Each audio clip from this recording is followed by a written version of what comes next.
తెలంగాణ రాష్ట్ర ప్రభుత్వం ప్రవేశపెట్టిన ప్రజాపాలనకు సంబంధించి రెండో రోజు పూర్తి చేసుకుంది. రెండో రోజు పూర్తయ్యేసరికి సుమారుగా 16 లక్షల అప్లికేషన్లు అయితే ఇప్పటికే దరఖాస్తులు రాష్ట్ర ప్రభుత్వం స్వీకరించింది. ఇందులో భాగంగా నిన్న ఒక్కరోజే సుమారుగా మొదటి రోజును మించి 8,12,802 దరఖాస్తులు స్వీకరించింది. ఇందుకు సంబంధించి పట్టణాల్లో 4,89,000 అప్లికేషన్లు, ఇక గ్రామీణ స్థాయిలోకి వస్తే కనుక 3,32,000 అప్లికేషన్లు అయితే స్వీకరించింది రాష్ట్ర ప్రభుత్వం. పెద్ద ఎత్తున రెస్పాన్స్ వస్తుందని చెప్పాలి. రెండు రోజులుగా వచ్చినటువంటి అప్లికేషన్లు సుమారుగా 16 లక్షల అప్లికేషన్లు ఇప్పటికే రాష్ట్ర ప్రభుత్వం స్వీకరించింది. దీంట్లో అత్యధిక సంఖ్యలో పట్టణాల్లోనే మనం నమోదు చేసుకోవచ్చు. ఓవరాల్గా పట్టణాల్లోనే సుమారుగా 8 లక్షల అప్లికేషన్లు, సుమారుగా 9 లక్షల అప్లికేషన్లు అయితే పట్టణాల్లో స్వీకరించారు. ఇక్కడ సుమారుగా 4,50,000 అప్లికేషన్లు, ఈరోజు 4,90,000 అప్లికేషన్, అంటే సుమారుగా 9 లక్షలకు పైచిలకు అప్లికేషన్ పట్టణ కేంద్రాలు నమోదు చేసుకున్నారు. ఇక గ్రామీణ ప్రాంతాల్లోకి వస్తే సుమారుగా 6 లక్షల నుంచి 7 లక్షల అప్లికేషన్ స్వీకరించినట్టు తెలుస్తూ ఉంది. ఇక 2 రోజుల్లో 16 లక్షల అప్లికేషన్ అంటే ఈ సంఖ్య మరింత పెరిగే అవకాశం ఉంది. దీనికి సంబంధించి మరింత అప్డేట్స్ మా ప్రతినిధి మధు లైవ్ ద్వారా అందిస్తారు. మధు, 2 రోజుల్లో సుమారుగా 16 లక్షల అప్లికేషన్లు నమోదు చేసుకున్నారు అందరూ కూడా. దీంట్లో క్షేత్రస్థాయిలో చూస్తే పట్టణాల్లో ఎక్కువ స్థాయిలో దరఖాస్తు చేసుకున్నారు. అప్డేట్స్ ఏంటి, ఏ రకంగా ప్రజల నుంచి రెస్పాన్స్ వస్తుంది? ఎగ్జాక్ట్లీ, నిజంగానే హ్యూజ్ రెస్పాన్స్ వస్తుందనే చెప్పుకోవచ్చు. ప్రజాపాలన పేరిటైతే 6 గ్యారెంటీలకు అమలు కోసం కాంగ్రెస్ ప్రభుత్వం నిర్ణయం తీసుకోవడం జరిగిందో, ఈ ఫామ్స్ లో ముఖ్యంగా 6 గ్యారెంటీలకు సంబంధించినటువంటి అన్ని పథకాలు ఒకే ఫామ్ లో మీరు పొందుపరచవచ్చు, అప్లై చేయొచ్చు అని చెప్పడంతో, అంటే ఈవెన్ రేషన్ కార్డు లేనిటువంటి వాళ్ళు కూడా దీంట్లో రేషన్ కార్డు లేదు అని మెన్షన్ చేయొచ్చు. ఇవే కాకుండా మీకు ఇంకా ఇతర సమస్యలు ఉంటే కూడా ఈ ఫామ్ తో జతపరిచి ఇతర సమస్యలకు సంబంధించి కూడా మీరు ఒక అప్లికేషన్ ఇవ్వచ్చు అనేటువంటిది ప్రభుత్వం ఆప్షన్ ఇవ్వడంతో చాలా పెద్ద ఎత్తున ప్రజలు ఈ అవకాశాన్ని వినియోగించుకునే ప్రయత్నం చేస్తూ ఉన్నారు. ఆల్రెడీ పథకాల కోసం రేషన్ కార్డు ఉన్నటువంటి వాళ్ళతో పాటు లేని వాళ్ళు, ఇంకా కొత్త వాళ్ళు, వీళ్ళంతా కూడా అప్లై చేసుకునేడానికి భారీగా జనం క్యూ కడతా ఉన్నారు. మొదటి రోజు కంటే, ఫస్ట్ డే కంటే కూడా, అంటే 28వ తారీఖు కంటే 29వ తారీఖు రోజున 1 లక్షకు పైగా అప్లికేషన్ల సంఖ్య పెరిగింది. మొదటి రోజు వచ్చేసి 7,46,414 అప్లికేషన్లు వస్తే మొదటి రోజు. రెండవ రోజు వచ్చేసరికి అది 1 లక్ష పెరిగింది. దాదాపు 8,12,862 అప్లికేషన్లు పెరిగినటువంటి పరిస్థితి. సో ఓవరాల్ గా 2 రోజుల్లోనే 15,59,276 మంది అప్లికేషన్లు ఇవ్వడం జరిగింది. ఇటు గ్రామీణ ప్రాంతాల్లో, ఇటు పట్టణ ప్రాంతాల్లో రెండు కలిపి. సో దీనికి సంబంధించి అధికారులు కూడా వారు ప్రతి 100 మందికి ఒక టేబుల్ ఏర్పాటు చేయడానికి సన్నాహాలు చేశారు. దాదాపు చాలా ప్రాంతాల్లో అలాగే ఏర్పాటు చేశారు. వచ్చినటువంటి వారి కోసం ఫెసిలిటీస్ కూడా ఏర్పాటు చేశారు. మనోజ్, ఇక్కడ షామియానా కానీ, తర్వాత మంచినీటి సౌకర్యం, తర్వాత టేబుల్స్, క్యూ లైన్స్, తర్వాత అనుమానం ఏంటంటే ఇక్కడ క్షేత్రస్థాయిలో ప్రజాపాలనకు సంబంధించి పట్టణ కేంద్రాల్లో ఎక్కువగా రెస్పాన్స్ వస్తున్న నేపథ్యంలో, అంటే మనం నేరుగా ఏదైనా దరఖాస్తు చేసుకోవాలనుకుంటే గ్రామీణ ప్రాంతాలకు, సొంత ఊరు కనుక గ్రామీణ ప్రాంతాల్లో ఉంటే కనుక అక్కడికి వెళ్లాల్సి ఉందా, లేదా ఇక్కడ చేసుకోవచ్చా, అంటే ఏం జరుగుతుంది? అంటే ఎవరైనా సరే వారి ప్రాంతాలకు సంబంధించినటువంటి ఏరియాలో, వారి ఏరియాలో మాత్రమే వాళ్ళు అప్లికేషన్ సబ్మిట్ చేయాల్సి ఉంటుంది. కానీ ఇక పట్టణ ప్రాంతాల్లో ఉన్నటువంటి వారంతా కూడా కాస్త అవేర్నెస్ ఎక్కువ ఉండడం, త్వరగా దీనికి సంబంధించినటువంటి పనులలో ముందుకు వెళ్ళాలనేటువంటి దిశగా వీళ్ళు అప్లికేషన్లు ఇచ్చి ఇతర పనులకు వెళ్తా ఉన్నటువంటి పరిస్థితి. అయితే గ్రామీణ ప్రాంతాల్లో ఉన్నటువంటి వారి అప్లికేషన్ ని గ్రామీణ ప్రాంతాల్లోనే ఇవ్వాలి. కాకపోతే వారే ఇవ్వాలనేటువంటి రూల్ ని ప్రభుత్వం సడలించింది.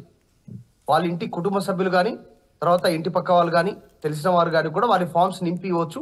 కాకపోతే సంతకం వీరు చేయాల్సి ఉంటుంది. వీరు నగరంలో నివసిస్తున్న వివిధ కారణాల రీత్యా ఇక్కడ ఫామ్ నింపి సంతకం చేస్తే మిగతా వాళ్ళు ఎవరైనా తీసుకొచ్చి ఆ ఫామ్ని సబ్మిట్ చేయొచ్చు.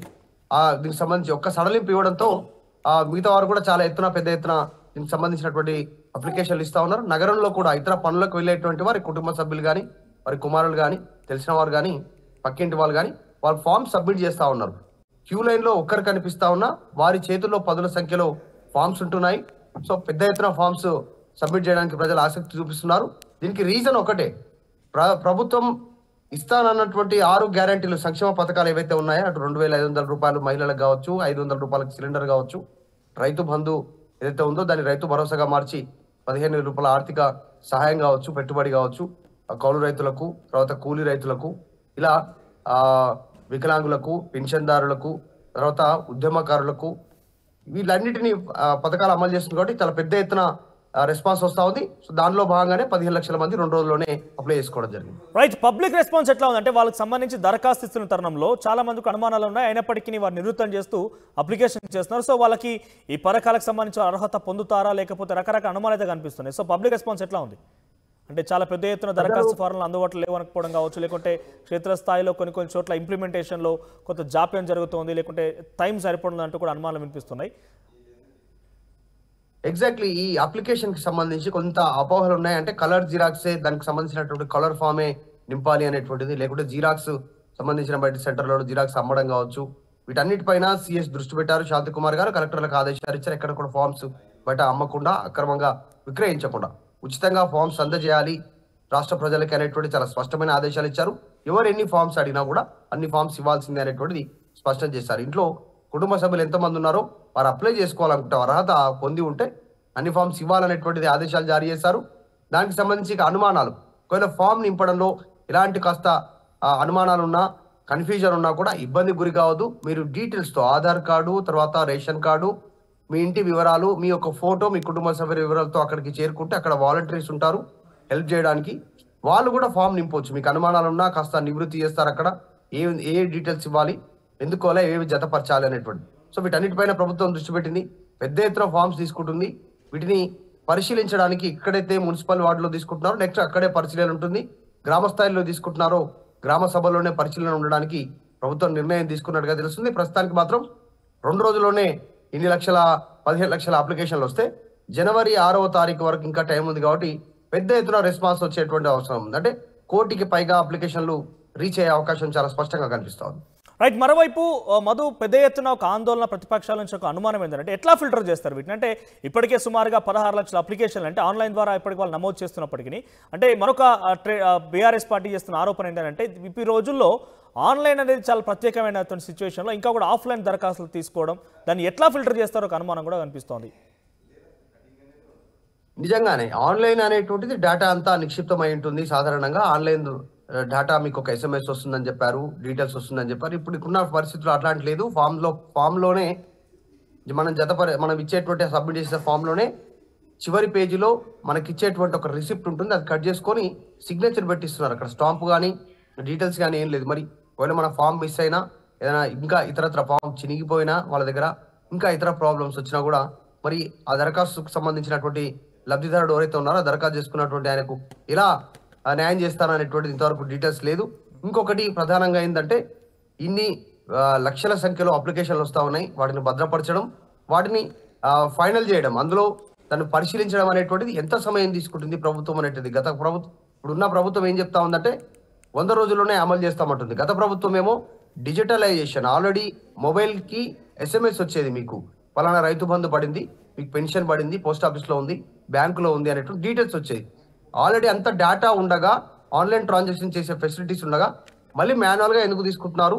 అన్ని ప్రభుత్వ పథకాలు ఏదైతే అమలు చేస్తామన్నారో అన్ని మళ్ళీ ఎందుకు మెన్షన్ చేయమంటున్నారు అనుమానాలు ఉన్నాయి ప్రజల్లో.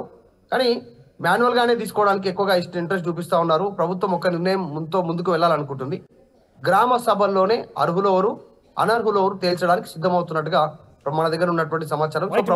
ఇటీవల ముఖ్యమంత్రి రేవంత్ రెడ్డి కూడా మాట్లాడుతూ మీ దరఖాస్తు మీద ఒక దరఖాస్తు సంఖ్య కూడా వేస్తారు, అది ఏ స్టేజ్ లో పెండింగ్ లో ఉంది, అది ఒక అధికారి దగ్గర ఉందా, ఎట్లా పూర్తిగా ట్రాక్ కూడా చేసుకోవచ్చు అని చెప్పారు. సో దానికి సంబంధించి అప్డేట్స్ ఏంటి? మరి ట్రాకింగ్ చేసుకునే అవకాశం ఉందా? నిజంగా ప్రస్తుతానికి ట్రాకింగ్ చేసే సిచ్యువేషన్ లేదు. కేవలం దరఖాస్తుదారునికి సంబంధించినటువంటిది వీళ్ళకు రిసిప్ట్ ఒకటే ఇస్తా ఉన్నారు. మనం అప్లికేషన్ ఏదైతే ఇస్తా ఉన్నామో అప్లికేషన్ లో చివరి పేజీలో ఒక అప్లికేషన్ ఉంటుంది, సిగ్నేచర్ చేసి దరఖాస్తుదారు సంఖ్య వేస్తా ఉన్నారు. మన అప్లికేషన్ సంఖ్య ఎంత అనేది తీసుకొని ఆ స్లిప్ ఇచ్చి పంపిస్తా ఉన్నారు. డిజిటలైజేషన్ అవ్వడానికి కాస్త సమయం తీసుకునే అవకాశం ఉంది. హ్యూజ్ రెస్పాన్స్ ఉంది. లక్షల్లో అప్లికేషన్లు వస్తూ ఉన్నాయి. రోజువారీగా క్యూ లైన్లు ఉంటున్నాయి. ఉదయం నుంచి సాయంత్రం వరకు అదే హడావుడి కొనసాగుతుంది.